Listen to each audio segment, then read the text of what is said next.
Good morning students. तो आज हम करने वाले हैं क्लास 7th के केसीसी ना मैथमेटिक्स की एक्सरसाइज 2.1 का क्वेश्चन नंबर 3। तो अब हम देख लेते हैं कि आपके इस क्वेश्चन नंबर 3 में पूछा क्या गया है। तो देखिए, आपके इस क्वेश्चन नंबर 3 में पूछा गया है, Samira purchased 3 1/2 kilogram apples and 3/4 kilogram orange. ठीक है, इसका मतलब ये है कि समीरा ने इतने किलोग्राम एप्पल्स और इतने किलोग्राम ऑरेंज खरीदे। What is the total weight of fruits purchase by हर। कितना टोटल वेट हुआ जो उसने फ्रूट्स खरीदे थे। तो अब हम देख लेते हैं कि ये सम किस तरीके से होगा। चलो स्टार्ट करते हैं। देखिए, ये है आपका क्वेश्चन।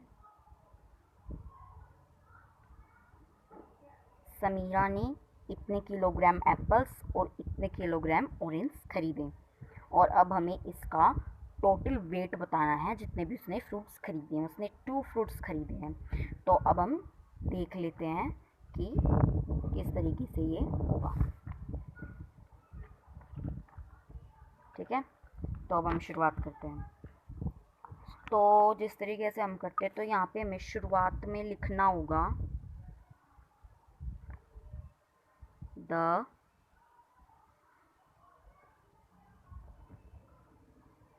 एप्पल्स। वो हमें ये लिखना है कि एप्पल्स कितनी हैं, कितने किलोग्राम उसने खरीदी थी। तो उसने खरीदी थी 3 1/2 किलोग्राम।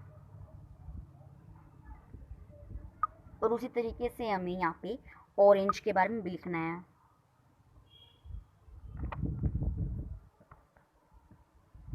ये जो मैंने यहाँ पे एरोज लगाई हैं, इनका मतलब ये है कि ये मैंने एज इट इज़ यहीं पे कर दिया है। ठीक है, अब ये कितना है,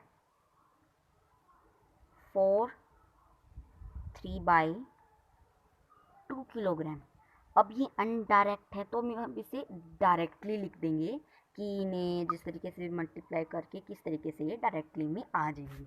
तो हम पहले वाले में देखते हैं, एप्पल वाले में। तो यहाँ पे हमारा 2 है, अभी साइड में हमारा 3 है, तो 2 3 6, और 6 में अगर हम 1 प्लस कर देंगे तो 7। अब हमें 7 लिख देना है। एक मिनट, 7 लिख देना है। अब यहाँ पे डिनोमिनेटर में हम क्या लिखेंगे, तो जो हमारा नीचे है ये वाला 2, ये हमारा एज इट इज़ नीचे ही रहेगा। और ये हो गया हमारा एप्पल 7/2 किलोग्राम। ठीक है, अब हम ऑरेंज के बारे में भी देख लेते हैं। तो जो नीचे वाला है उसको साइड वाले से पहले मल्टीप्लाई कीजिए। 4 2 8, और 8 में अगर हम 3 प्लस कर देंगे तो कितने हो जाएंगे, 10। ठीक है, तो अब हम यहाँ पे 10 लिख देते हैं। 10/2 किलोग्राम। ये थोड़ी सी मिस्टेक हो गई है। जो आपके ये ऑरेंज हैं, ये जो ऑरेंज हैं, इनके नीचे 4 था और मैंने 2 लिख रखा था, जिसकी वजह से यहाँ पे हमारा 10 आ रहा था। लेकिन अब हमारा यहाँ पे 19 आ रहा है। ठीक है, तो अब हम आगे करते हैं। हमें करना है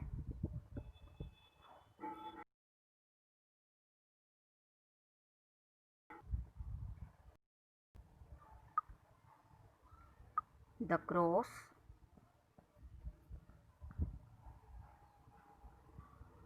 मल्टीपल्स। अब हमें इन्हें क्रॉस मल्टीप्लिकेशन करना है, किसे, 7/2 और 19/2 को। अब हमें कैसे करना है ये देखिए।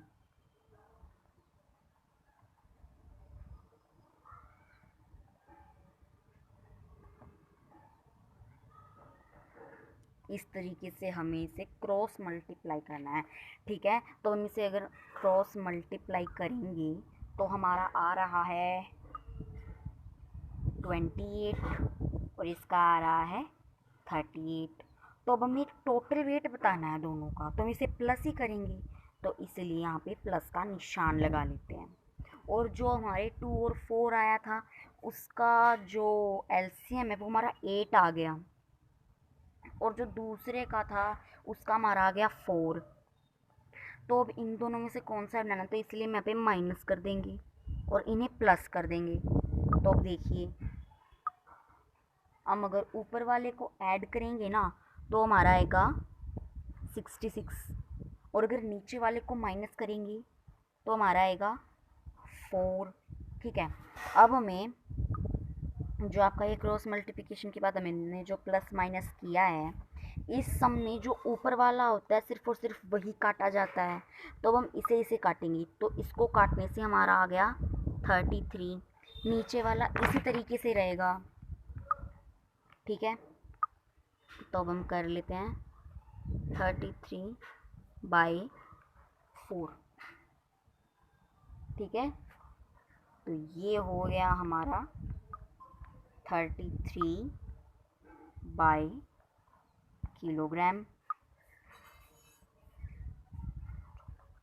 ठीक है, तो अब हमें एंड में लिखना है कि जो हमारा टोटल वेट है फ्रूट्स का जो उस लड़की ने खरीदी थी वो कितना है। तो काटने के बाद हमारा कितना आ गया था, 33/4।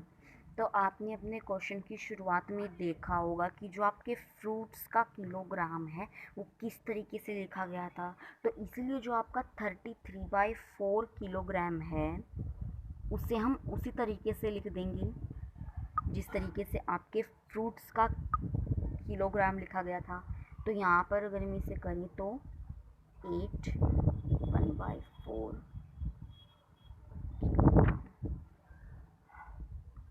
तो ये आ गया आपका आंसर।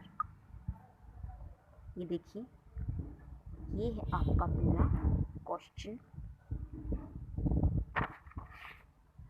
ये देखिए, हमारी सारी क्रॉस मल्टीप्लिकेशन हो गई और हमारा टोटल वेट भी निकल गया।